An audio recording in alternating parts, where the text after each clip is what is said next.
developers don't even have 2 days to talk to you.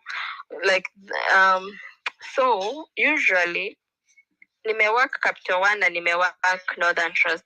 Capital One is more structured, iko na safe. PI planning inakuwa organized at organization level. Lakini Northern Trust is up to the team. How you run your PI is up to you. Lakini Capital One ilikuwa like organized. Ilikuwa organized kama like textbook. Like we have an RTE. So the first day what happens, the RTE ana kick off the PI, right? Na kick off the PI ni atakuja ataongea about like what organizational expectations. They just do like a lot of presentation. So, and then after the presentation, teams wanaenda kwa breakout room. Right? So maybe considering right now tuna work kwa like kwa Zoom and stuff, like kitambo unajua ilikuwa kwa office is easy because you know maybe kila team imeallocatiwa room yao, they go to their room and they plan.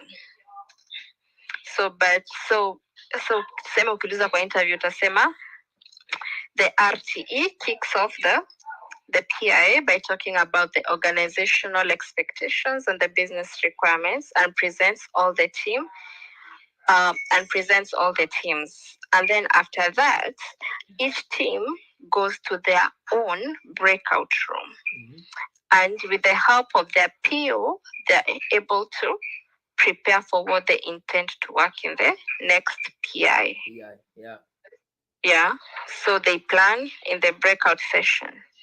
So usually it will take 2 days because the expectation is as they're planning, they're also writing stories at the same time. Yeah, but also good practice. You can, when we come as Scrum Master, you can make sure the PO ameziandika those stories before. Yeah. But so the output of the PI, because kumbuka also we are agile. You cannot have all the requirements there. Like wezisema sasa we like lazima tuko na all the requirements at 10 weeks. You should make sure you have at least work at 2 sprints. Okay. Like two, like kwa backlog, kukwe na work worth 2 sprints. Like 2 zikwe ready. 2 sprints worth of stories. Stories, yeah. So stories. Yes. So stories are 4 weeks. Yeah, the 4 weeks. So that is 2 sprints. And so kumbuka, lakini pia kumbuka. So your sprint like, is not only 2 weeks. Yeah. So I got you. Yeah. So kwena 2 sprints worth of work. So pia ukiji maybe kama unakuwa interviewed, maybe utumie sprints just so you don't raise more questions. But yeah. So avoid kujifix. Yeah. So nasema like work worth of 2 sprints. Yeah. So that's what they do. That's why it takes 2 days. So unapata day 1 mtafanya hizo, mtaandika stories blah blah blah. Day 2 so day 2 what happens ni mtaendelea kuplan, and then at the end of the day 2 mtafanya PI readout. So PI readout ni all the teams. And also kumbuka pia like during the planning what you're also trying to identify ni risks. So unakumbuka kwa ile exam tukisema room. So uta identify risks that will prevent you from achieving your PI goals. Yeah. Dependencies are things that you need from other teams in order to be able to finish your work. Yeah. So also during the planning, you're identifying your risks and dependencies. And then you talk about how you are going to mitigate those risks. Okay.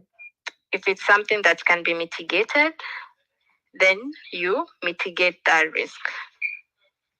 And then kama dependencies, maybe you maybe in order for you to complete this story, you need this team to work on something. So you make sure you write the dependencies and you communicate to the team that you're dependent on, and they give you an ETA of when they're going uh, to resolve the dependencies, so that it will help you plan your work. Kama wakisema maybe resolve after 4 weeks, so that means you have to plan your story muifanye after 4 weeks. So day one PI planning ni mtaandika stories. Yeah. So you talk. So kama ni interview, utasema with the help of the product owner gives the requirements and what the team should work on in the upcoming PI. And then together as a team, you write and refine stories. We ensure at the end of the PI to connect 2 weeks worth of work. Yeah. 2 sprints worth of work. Yeah. And then we also talk about the risks that will prevent us from delivering the PI and any dependencies that we have. We ensure that the risks have been mitigated and the dependencies have been communicated to the dependence team, and we have an ETA of when the dependency will be resolved.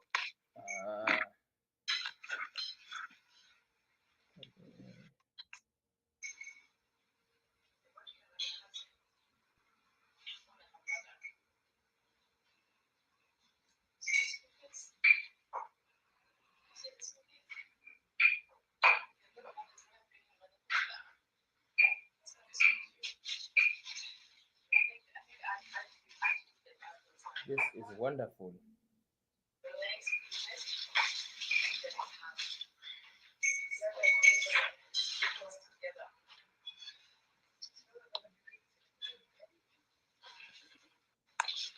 So at the end of every PI, mnafaa kuwa na mmetoka na like PI objectives. Yeah. So mtakuwa na PI objectives, and then kama kuna any risks and dependencies, risks have been mitigated, and dependencies, we have an ETA of when the dependencies will be resolved. Yeah, but utaona like ukianza kuwork realize nobody does those for 2 days. But like that's the textbook way. And then so sinivo hiyo ni, and then the second day mnaendelea kuplan and also mna prepare for the readout. Readout is where like you're presenting your objectives, risks and dependencies to the RTE. So usually tunaona kama venye mlikuwa na meeting ya kickoff. Juu hiyo meeting ya kickoff si ni RTE alischedule, invite everyone, like invite like all the teams hivyo. So hiyo ni ya day 1 ya kickoff, and then everybody anaenda na plan. Alafu day 2 ata schedule in meeting ingine ya readout. Every team will present their PI objectives and risks and dependencies, so that and also wanna make sure hizo risks zimekuwa communicated na dependencies pia zimekuwa communicated. And also importance ya hiyo like kila mtu kusoma like for their own team, so that if my team is dependent on your team during that PI session, we are able to know that you are able to give us an ETA of when that dependencies will be resolved. So that's the importance of PI planning. And also because you're meeting different teams, you'll meet teams that you have dependencies on, and you're able to communicate to them. Kwa hivyo day one ni kickoff, alafu teams zinaenda breakout sessions, wana plan. Kickoff by the help of PO, go to breakout sessions and start planning. Yeah. Umesema kickoff by the help of PO? Yeah. Na ukumbuka kickoff meeting, okay. Kwa organization yenye iko structured na inafanya safe, the PI kickoff is done by the release train engineer. Yeah, release train engineer. Because release train engineer is just like a higher level scrum master. Scrum master, yeah. Yeah, but usimuite hivyo, muite release train engineer. Ati umesema team zenye ziko super like safe zinafanywa nini na RTE? RTE ndo mwenye ako in charge of like kicking off the PI. Oh, kicking off the PI. Yeah, yeye ndo schedule hizo PI meetings and stuff. Wewe tuka Scrum Master uta schedule breakout session for your teams. Oh. So RTE kicks off the PI. And then teams go to their breakout room. And then with the help of their PO, they plan for the upcoming PI. Yeah. And then they they identify risks and dependencies, right? No, hizo zote too they are doing as they are planning. It's not specifically at day 1 or day 2. So in short, tunasema at day 1, so after the kickoff, they go to their breakout session and they plan and also identify risks and dependencies. And then day 2, they continue planning and prepare for the readouts, which will be done at the end of the day 2.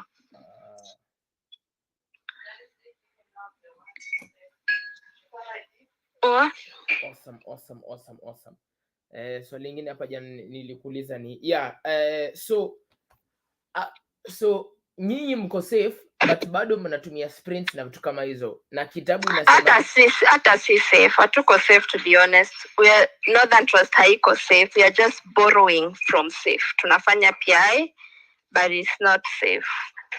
We are not like a safe organization. Juu nikaa mchanganyiko kama mchanganyiko juu hata like PI planning yetu atufanye at like an organizational level, like kwambia ukiko kwa structured company yenye inafanya PI at an organizational level, ni RTE at a schedule your meeting, all the teams will do it at the same time. But sisi, me, I'm in charge of PI planning for my team. We don't meet with other teams, I just do it with the like, and then we do readout. Kwa readout yetu tuta invite to like stakeholders, na people from higher management, so that they know what we are working on, and so that they also can say if our planning in a go well with what they think our team should work on first. Awesome. Hiyo nimeshika. I think kila kitu kwa nini the only part sikuwa naelewa ni hiyo 2 days nini na ilikuwa inaplaniwa. What do you plan in the 2-day PI? Ni kama ukiangalia ni venye nimesha pack laptop, lakini hata kama hata hapa ukigoogle like maybe for example ama niangalie PI planning agenda.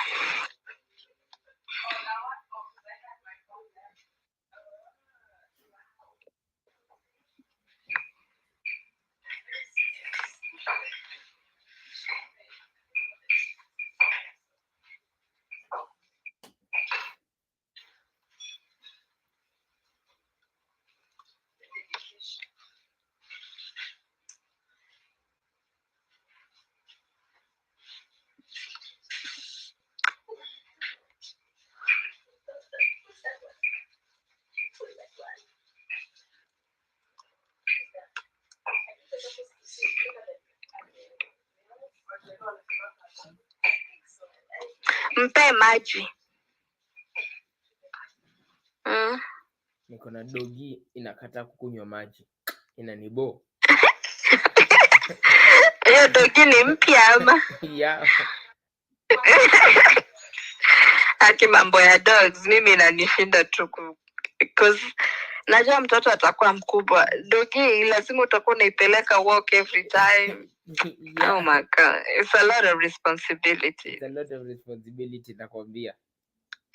Alafu sasa unaona kama hiyo sprint planning yetu nilikwambia like hiyo tulikuwa tunafanya refinement plus planning together, kwa sababu watu walikuwa holidays, hatukuwa na time ya kufanya pre-refinement, hatukuwa na time ya kufanya refinement. So that's why during sprint planning tulikuwa tunafanya tunafanya nini inaitwaje? Tunafanya at the same time. So hiyo team ya leo ni an example ya mali uko na a PO who's functional, who runs the sprint planning. Like unaona hata unaweza kosa kuongea the whole planning session if you have a functional PO. And also unaona ni yeye ana share the board, ni yeye ana facilitate the meeting. Juu pia hata ukiwa na function yeye ndo bado ata facilitate refinement meeting. So I think ni ubaya nitakuwa kwa office kesho. Nitakuwa kwa office. So kesho niko na team enye like the PO is good but I facilitate the sprint planning. Like itakuwa vizuri ukiona how I do it when the PO is not the one facilitating. Now it's you as the Scrum Master who is facilitating. Yeah, so naona hiyo kama niwe as the Scrum Master who's facilitating, you just nitakuonyesha, lakini nilitry kurecord. Nilikuwa nimetry kurecord meeting fulani afu nilikuwa nataka kutumia and then nikakataa kutuma. So nikajua wanakwanga wametuambia to download vitu kwa simu. Probably that's why staki kuwa alerted kwa security at sending recorded meetings. Yeah. Unajua nilikuwa nataka pia nikuulize nini kama refresher kwa Scrum. Aya, uliniambia product owner comes with a list of backlog items, right? So and then this list of backlog items, before you do before backlog refinement, you do a pre-refinement with the product owner, right? And in this pre-refinement to the with the product owner, you just want to make sure that he has gathered all the requirements, right? Yeah, and he has a list of stories the team is going to refine. Yeah? Okay. So and then you what you do a pre-refinement which is on the side, is not a meeting, just to be organized. So and then after that you do a backlog refinement. So when you do this backlog refinement, you said when you do the backlog refinement, you make sure that the product owner and the team comes and make sure you all come together to make sure that the product owner has all the to make sure that the product owner has all the requirements, because you did a pre-refinement with them. You still make sure together with the team he has all the so okay. Yeah. So pre-refinement umework na PO, make sure gather like akona list of items. Yeah. Then atenda ku-refine na pia na make sure arrange in order of priority. Ni pre-refinement, like just make sure ako ready. And then kwa refinement you're like how to say it so that you don't confuse yourself.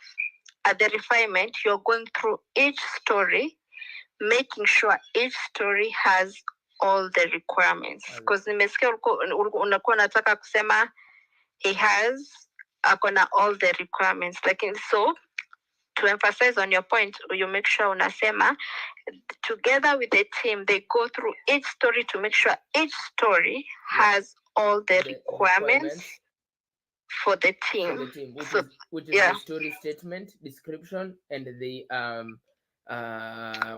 whatever criteria, acceptance criteria. And the team makes sure that they understand. They understand all the requirements of the story, and all their questions are answered, and then they are ready to estimate and then they're ready to estimate the story, right? So, and we estimate the story using Fibonacci series. Yeah. Right? So, swali yangu iko hapo. Vitu zinatokanga saa ngapi backlog refinement ndio zinaenda kwa sprint backlog? At what point does this transition? Sprint backlog ni zikiestimatiwa ziko kwa sprint backlog?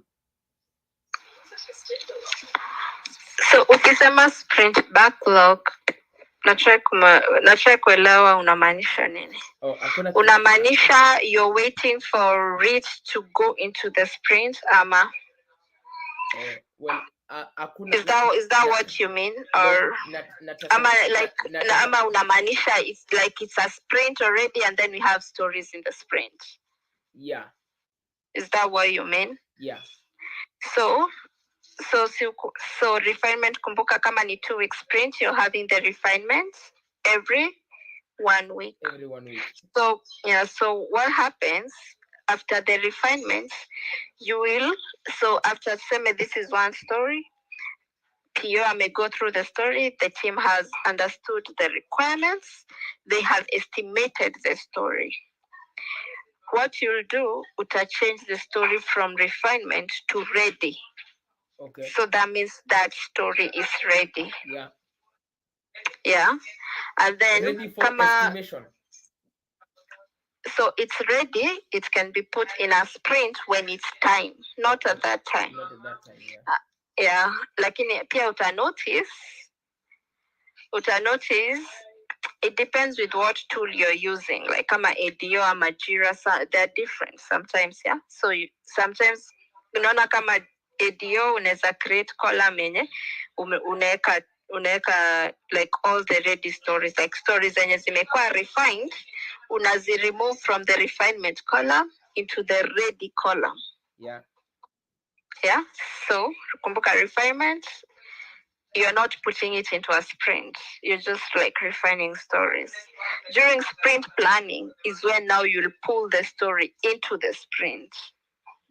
During sprint planning is when you'll move the story into the sprint. Yeah. So the refined stories, you'll move them into the sprint. Yeah. Laptop nayo ina. Wachana nayo during sprint. Nataka kuonyesha. Kuna joto. Nyinyi mnasikia joto? Si umeambiwa zimesi.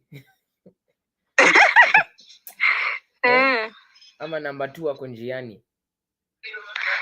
Ni juu anapika.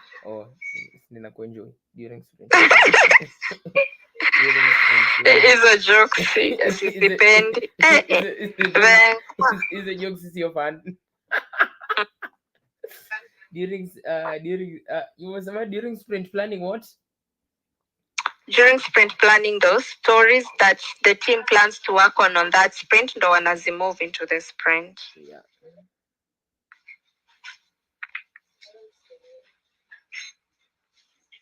Refinement to ready.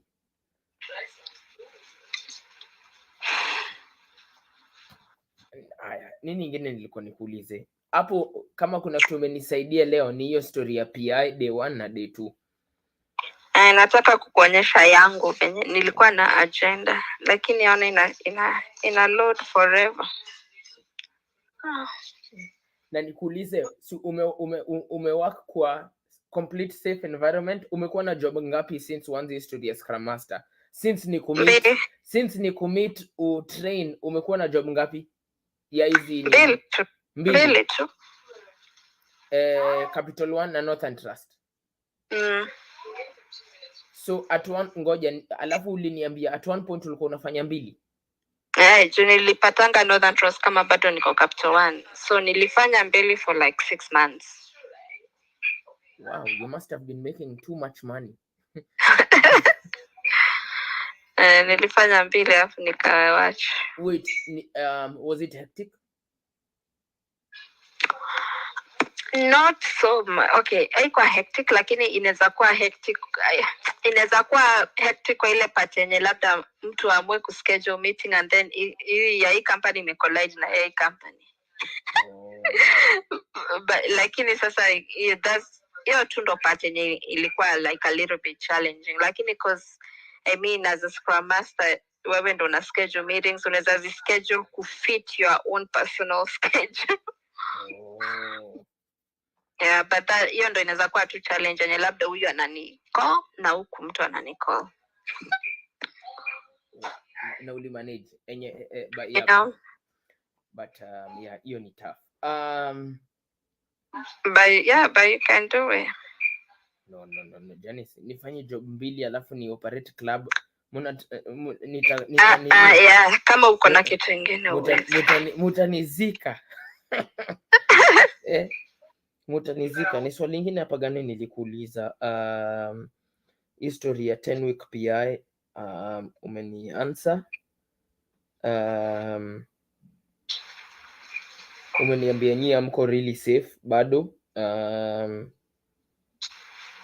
Yeah, and also pia unaweza andika like kwa questions za to ask, lakini sipendangi kwambia mtu aulize swali ya unauliza swali ya kitu yenye utakuwa very confident ku answer, but also like for example in case akwambie we do PI planning, like another question to ask so that najua wanapendanga kuulizwa maswali ya interviewers, right? You can ask how would you rate your organization in a scale of 0 to 100%? How safe is your organization? Ask the interviewer.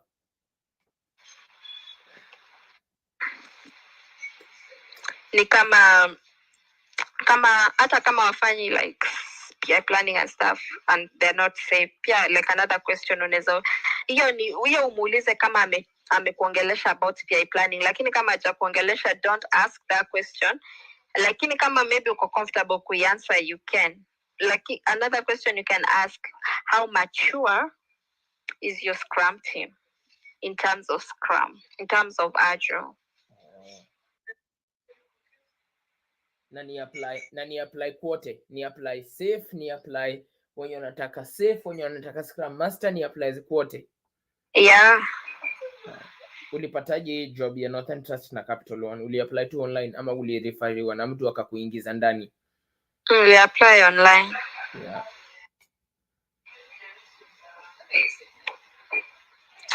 Mostly our my agents, like ukishaanza ku apply our my agents wanaanzanga kukupigia simu. Na ulisema ni better first work na agency and then move. Yeah, it's easier to kupata job through agency and then maybe ukikuwa hired ndo sasa utakuwa hired full time into the same company. Kama Northern Trust nilianza na agency alafu nikakuwa hired full time. Janice, na nikuulize unajua unishangaza. So vile ulianza job, kuna mtu alikutrain, kuna mtu alikuorient ama uliambiwa tu? I know you started at a new organization, right? Yeah, so hiyo ndo ilikuwa advantage. All the teams were new and then we had a really nice RTE. He was actually my friend. He's really nice. So he was a nice RTE. Yeye alikuwa anatu guide step by step. Alikuwa anatuambia like unaona kama hizo mambo za mimi sikuwa najua ati if you're starting a new team, the first thing you have to do is to come up with team norms. Yeye alikuwa anatuambia hey, you need to meet with your team and create your own team norms. So alikuwa anatu guide step by step. So I benefited from that and that really helped me. Lakini kama Northern Trust nikikuja, they just pushed me into the team, told me to observe for a week and then started working the next week. So it all depends with manager what team in. Lakini kama hivi nikikufunza, you're good. Yeah. I mean, I don't feel unaona sasa. Sijui kama unaona yes and no. Acha nifanya hapa kwa simu. Dependencies are things that that other like you depend on for you to be able to complete your work. Yeah. Okay. Niliuliza mwalimu mzungu from other teams. Niliuliza mwalimu mzungu leo mwenye alikuwa anatufundisha, alinipa explanation nyingine tu ya white people. Let's see. Sasa ndio nimejua dependencies ni nini. Okay, good. Like unajua Kevin kwambia sometimes ukisoma kitabu ama ukiattend class unadhani is like things out of this sort, right? Kama venye uliattend meetings, it's just basic language. Like yeah, it's not hard at all. That is awesome. Sijui kama inakupigia tena ama. Yeah, inanipigia tena. Ndio nataka kukuonyesha hapa na simu. So kama unaona ndio ndo PI planning ya timu yangu yenye nilitengeneza. So the first thing that you do, so this is something you can say kwa interview, right? Yeah. You also create like a working agreement. These are rules that will help you have an effective. Yeah. Yeah. So working agreements, they're just rules that will help govern the meeting. So naona kama hapo nimesema mute your phone, put your phone on mute, yeah. Mm-hmm. And then kama if you have any questions, you can raise your hands, and then do not put your call on hold. Be present, and then one conversation at a time. So it can be anything. It's just a working agreement that you think mnaweza create together with the team, like things that you think should govern the meeting to make it effective. And then Sunday day one. So working agreement new create when lakini kama hii PI planning pia wewe tu unaweza create, like it's what you expect for the team in order to make the planning effective, yeah. So yeah. Hii unaisoma like sasa hiyo during your PI kickoff. So see, of course it's a meeting, and then before you start the meeting you tell them the working agreement. Yeah. And then after the working agreement you talk about the agenda. PI planning after the kickoff or before the kickoff? So it's during the kickoff meeting, yeah. So unaona hata venye nimearrange in order ya slide ni unaona slide 1 is just showing like, oh, this is a PI planning, yeah. Yeah. And then second one ndo nasema working agreement, and then after hiyo ndo sasa naenda kwa agenda. Working agreement. Yeah. And then sasa unaona hapa kwa agenda, unaona nilikuwa na 8 to 8:10. Hiyo ni like welcome. Hiyo PO ndo ana open the P. Okay, for this case ni PO, lakini kama uko kwa safe environment na organize, kama uko kwa environment yenye iko like completely safe, itakuwa ni RTE. Yeah. Lakini us, we are not safe, so ni PO ana open, ana introduce the meeting, yeah. Yeah. And then I'd like give a little bit of background about the team, about what the team is working on. So yeye ndo atafanya the introduction part. And then sasa unaona kama sisi so tulikuwa na opening, and then after opening talk about the design update, the product design update. So kama this part ni designer na present. So designer ata give updates za design, and then tutaenda technology updates. Yeah. Technology updates ni tech leader architecture. Ata give overview za technical updates. Yeah. And then you after that you ask for feedback. So feedback like during the meeting, like anything that anyone wants to talk about or any questions, they can say it there. Yeah. And then after that maybe unawaambia like your PI expectation, what do you expect to be the output of this meeting. And then after that sasa tunaona hapa nimesema breakout session. So teams zitaenda kwa their own breakout sessions, they will plan and you'll meet on the second day. So tunaona kama tukisema introduction tulikuwa tunaongea about to introduce what is treasury passport, why we are doing the digitization, what are the objectives, and how and when we intend to deliver the objectives. So hizo ndo zilikuwa talking points. Alafu sasa hapa PI objectives, so tukasema exactly like what we think we are going to do in that PI. Kama I build the overview page or hivyo. Yeah. And then na hizi zote, so hii slide wewe uta prepare na PO. Yeah. Yeah, so you'll help the PO to prepare this slide. So this is just another page and inaonyesha, so tunaweka the epics that we created and the features. And then nakumbuka ukisema features nikakwambia don't say features, say user story. Also like features, epics, user stories ina depend with the tool that you use. Kama unatumia Jira utanotice kuna features, kuna stories na epics, lakini ADO ndo iko na epics, features na stories. Story najua ni nini. Ebu sama epic ni nini na feature ni nini? I feel like ngoja nikupe kwanza thought process yangu. It's hot. I think kwa kichwa yangu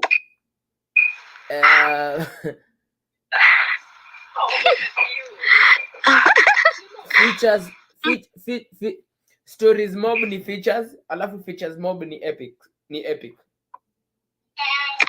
Yeah, hiyo ni kama hiyo ni kama unatumia ADO, lakini kama unatumia Jira utapata ni stories and then under so utapata ni epic and then under epic ni stories. Itakuwa tu na hizo.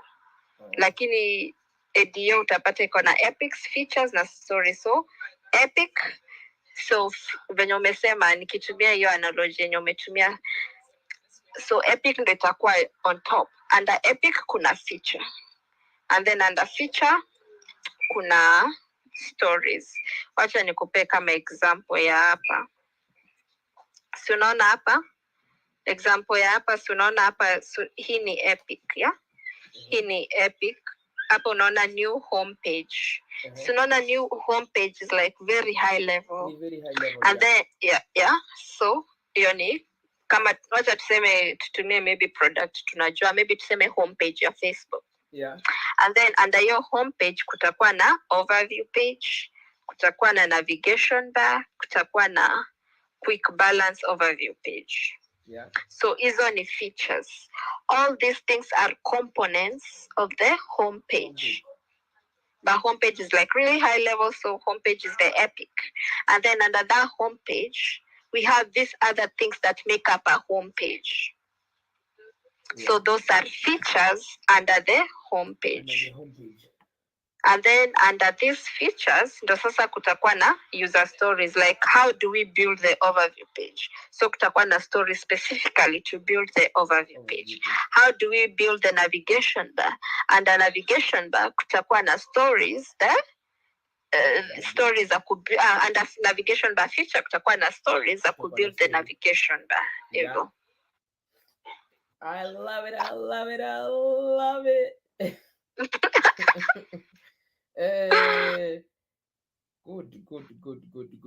Good. And then hivyo tu unaona kama hizo ni technology. And then sasa kama hapa unaona PI breakout expectations, like so unexpect easy ni unaandika, but kama ingekuwa a team that practice completely safe, easy breakout expectations ingeandikwa na RT bado. Lakini you can create one for your team. Okay. You RT anakava kila mtu. RT anakava the whole organization. I got you. Yeah. So unaona kama hapa nilisema like after PI kickoff, facilitate team breakout where PO alongside the team will work together to plan for capacity planning, create and slot stories into the sprints. Na unaona hapa pia hapa nimesema the near term sprint can be filled more than sprints 3 and 4, focusing on at least 2 sprints. So kumaanisha unafaa kuwa na at least 2 complete sprints worth of work. The others you can have work, but it doesn't have to be complete. Yeah. And then also during the so this is also something that you can talk during an interview. Nasema, like during the breakout session, we are doing what? Yeah, capacity planning. We are creating and slotting stories into the sprints. Tuna identify and committing to the PI objectives. Yeah, and then also hapo ndo pia mna vote. Mna vote. So this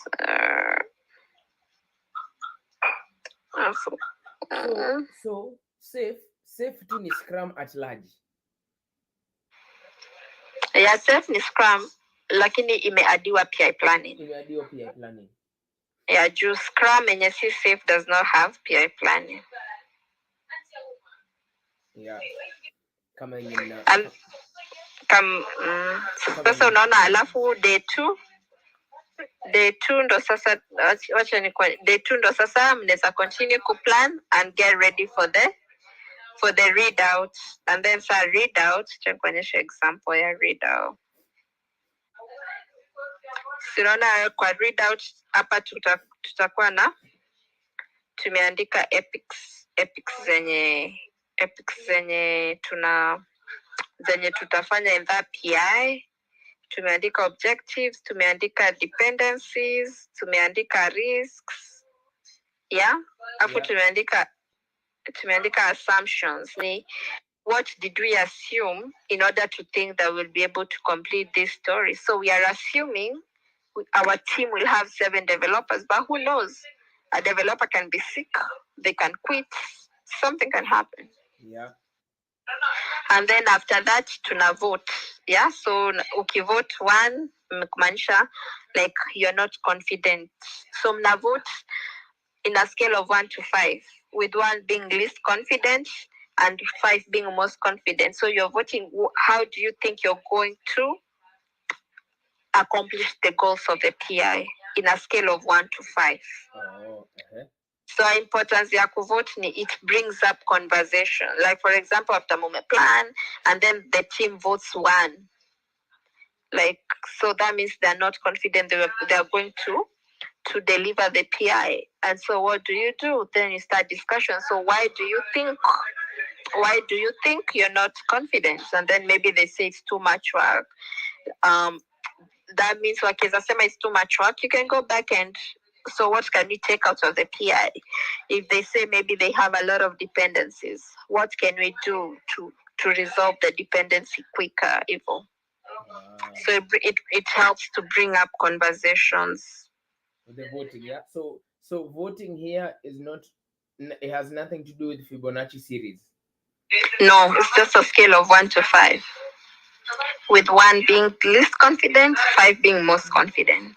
Okay. Can you repeat this one more time? Muki Toka. So you must have work. You must have work for sprint, not the entire work, but at least 2 weeks, right? 2 sprints. 2 sprints. Sorry, 2 sprints. 2 sprints. So at least 2 sprints. So and then after that. So make sure risks zenu zimekuwa mitigated. Yeah. Dependencies have been communicated and you have an ETA. Yeah. And then also you come up with a confidence vote, which just it talks about how confident the team feels they will deliver the work. Okay. Yeah. Niko na swali lingine hapa moja. Leo tuna ruka back and forth. Unaona unaona kuna hii picha nilikutumia hapa.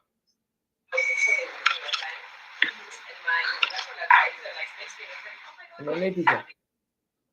Acha niangalie.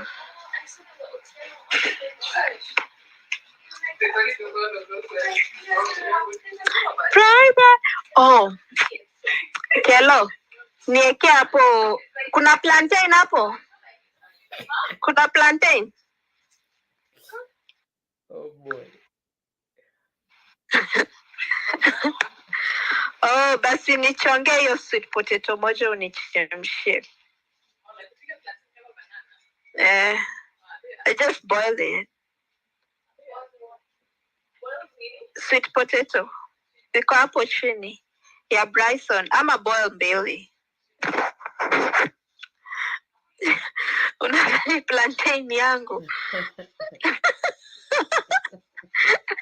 Oh boy. Mimi machapati na maugali. Nilikuwa naonyesha mawife vile ulikuwa na 6 pack. Huyu Janice huyu, nimwambia huyu Janice huyu akona. Umeona venye nimenona kwanza nikivaa dress. Uliona ile nilikuona hivi kwa ile picha yako ukienda ile video ukienda huko kunini Christmas tree. Ya good Christmas tree. Nikasema huyu sio ule nilisaidia. Oh God.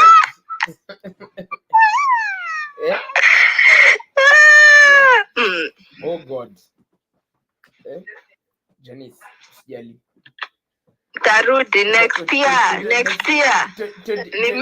Ni mimi na tea.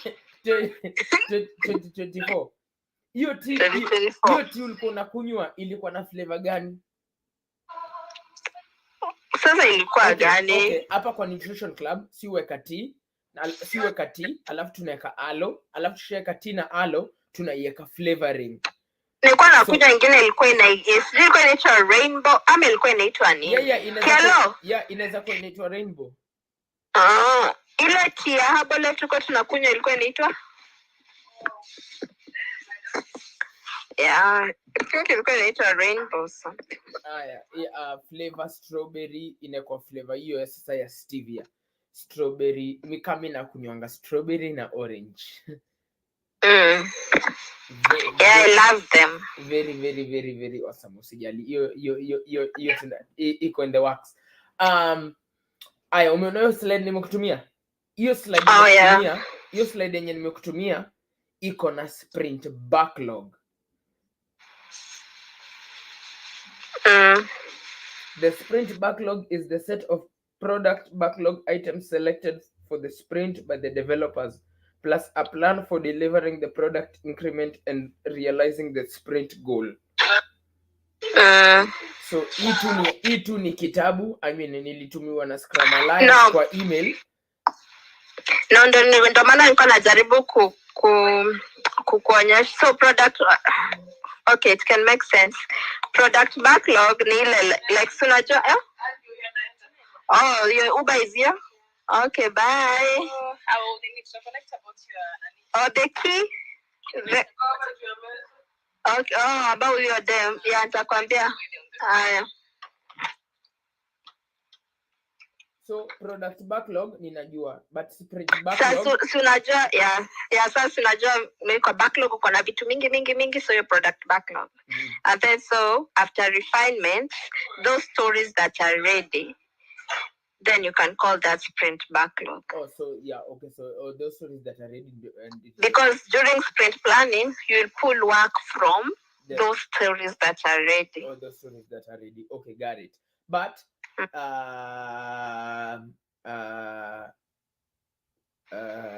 backlog refinement happens before sprint planning. Yes. Yeah. And sprint planning happens before the sprint backlog. So it's after sprint planning we have the you have a sprint backlog and then you plan from the sprint backlog.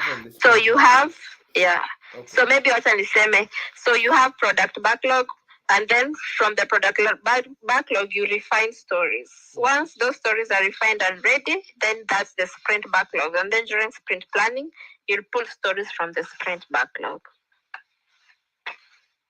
Because kumbuka, like during the refinement, you're not pulling stories into the sprint right there and then. I got you. Hii job lazima tuiace.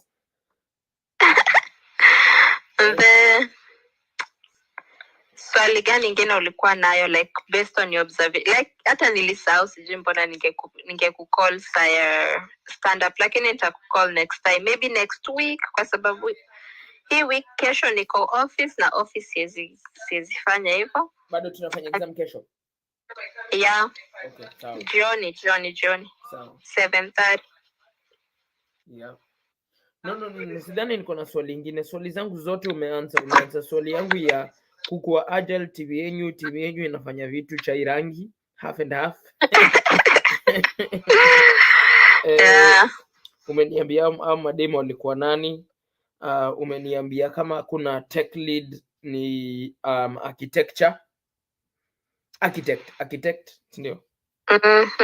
Yeah. So kama Yeah. Umeniansa. You know the good thing about me niko na good memory, I don't use drugs. So ukashua uvuti.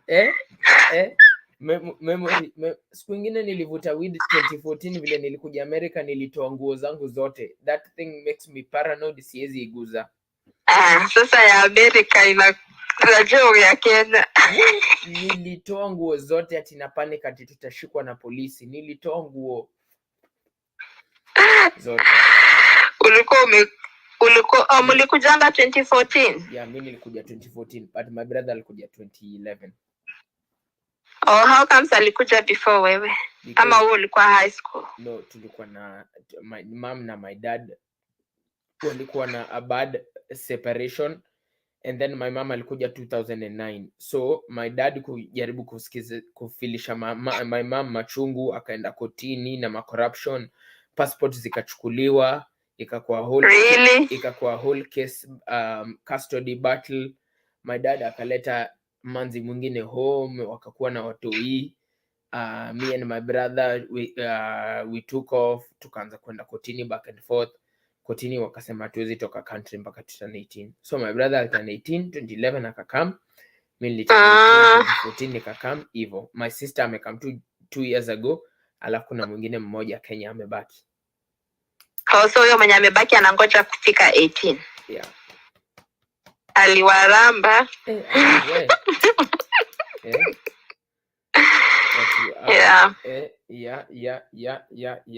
Hata ukuja huku too long ago, right? No, 2013 December. Oh, ndio ulikuja 2013? Yeah, December. Almost to 2014. Almost 2014. Yeah, no Janice, swali zile zote zenye ulikuwa umeniansa. Nasikia hiyo nini ya PI, nasikia hiyo nini ya PI yenye nilifanya. Unajua mu record class. I have an app called StreamYard. Janice, wacha nikwambie sasa, tutapanga hii kitu. Don't worry. We are gonna be wewe uko na all the tools. Listen. Okay. Niko na app, sio app, ni site inaitwa StreamYard. StreamYard miulipia unlimited, so ninaweza record as much as vile nataka. Naweza itaiti tufanye 3-way like call, and naweza invite mtu waingie kwa call to discuss, you know. So mi record class, alafu nikirecord class ninaisikia tena na tena na tena, because nasikia at least twice, sio tena, at least twice. So hii class ya nini nilisikia mara ya kwanza, but sasa ninaisikiza mara ya pili, but nikisikiza mara ya pili ninaandika notes. Alafu vitu zingine hazikuingia because ilikuwa class na vitu zinakuja mingi, nikisikia tena zinanifanya ndio maana ninakuuliza swali mingi za ART, you know. So najua hizi vitu zote because yes zilikuwa kwa class but sikushika zote. So nikirecord class baadaye ndio ninakuja ninasikia, alafu zina marinate better, you know. Wow, you're so focused. Mimi serious nakwambia vile ninawaka, alafu unani enjoy. You must ulipatanga KCSE. Yeah. Janice, KCSE mimi nilianguka. Hata sio hivi nose dive. Nilianguka hivi na somersault. Ulipata? KCSE nilipata C-. Mimi nilipatanga B+. Wow. Mimi sasa ile kitu sinanga ni memory. That's why hata like kwa shule niliprefer kusoma sciences. Cause mimi ukiniambia mambo ya history ya business, memory ndo sina. Wacha nikuchekeshe. Nilitekingi class ya history na sistangu. So your class nikiwa America, cause me I don't hata najua Kenya like watu walikuwa na pass history and stuff. Mimi sasa hiyo nilikuwa na pass geography.